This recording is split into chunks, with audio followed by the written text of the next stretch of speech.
Welcome to Suka lifestyle. இன்றைக்கி நம்ம என்ன பார்க்க போகிறோன்னா கோவக்காய் பொரியல் தான் பண்ண போகிறோம். ரொம்ப டேஸ்டியாக காரம்லாம் போடாமல் பச்சை மிளகாய் காரத்தில் மட்டுமே எப்படி பண்ணலான்னு சொல்லிட்டு பார்க்கலாம் வாங்க. ஒரு வாட்டி இந்த மாதிரி ட்ரை பண்ணுங்க, ரொம்ப டேஸ்ட்டாக இருக்கும். இந்த ரெசிபிக்கு நீங்கள் எவ்வளோ ரேட்டிங் கொடுப்பீங்கன்னு சொல்லிட்டு மறக்காமல் கமெண்ட் பண்ணுங்கள். அப்படி என்னோடய சேனலை சப்ஸ்கிரைப் பண்ணிவிட்டு பாருங்கள். கோவக்காய், தேங்காய், பச்சை மிளகாய், பூண்டு, தாளிப்புக்கு பார்த்திங்கன்னா வெங்காயத்தை நீல வாக்கில் கட் பண்ணிக்கோங்க, குட்டி குட்டியாக கட் பண்ண வேண்டாம். அதுக்கப்புறமா பார்த்திங்கன்னா எண்ணெய் விட்டு நல்லா கடுகு பொரியட்டும்னு சொல்லிவிட்டு ஆனியனை போட்டு நம்ம வதக்கிக்கலாம்.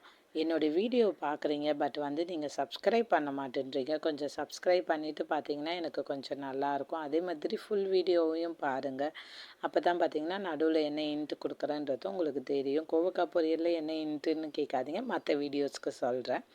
அதுக்கப்புறமா கோவக்காவை போட்டுட்டு நல்லா 2 வாட்டி மிக்ஸ் பண்ணி விட்டுட்டு தேவையான அளவுக்கு பார்த்திங்கன்னா உப்பு போட்டுக்கோங்க. நல்லா அதையும் நல்லா மிக்ஸ் பண்ண பிறகு மசாலா எதுவுமே நம்ம இதில் சேர்க்கலை, ஸோ மஞ்சத்தூள் மட்டும் போட்டுக்கலாம்.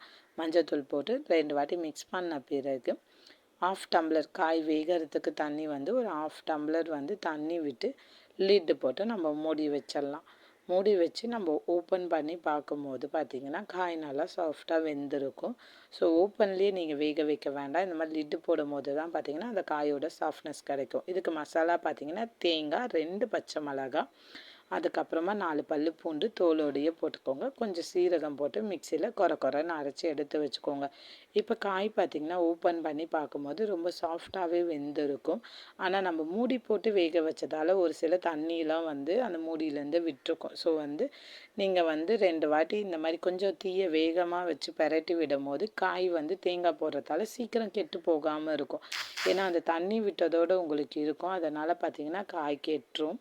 ஸோ இதே மாதிரியே நீங்கள் மூடி போட்டு ஓப்பன் பண்ண பிறகு 2 வாட்டி பெரட்டின பிறகு அதுக்கப்புறமா தேங்காய் போடுங்க. அதுக்கு முன்னாடி போடணும்னு அவசியம் கிடையாது. இதுதான் இந்த வீடியோவோட இன்ட்டு. ஓகேவா? வீடியோ பார்த்தவங்க நான் என்ன இன்ட்டு கொடுத்தேன்னு சொல்லிட்டு மறக்காமல் கமெண்ட் பண்ணுங்கள். இதுக்கு தான் பார்த்தீங்கன்னா ஃபுல் வீடியோ பார்க்க சொல்கிறது. சரிங்களா? தேங்காவை போட்டு மறுபடியும் 2 வாட்டி பெரட்டுங்க. இப்போ பார்த்தீங்கன்னா கொஞ்சம் ஹை ஃப்ளேம்லேயே வச்சு பரட்டணும். அப்போ தான் பார்த்திங்கன்னா தேங்காவோடைய அந்த ரா ஸ்மெல் நமக்கு போகும்.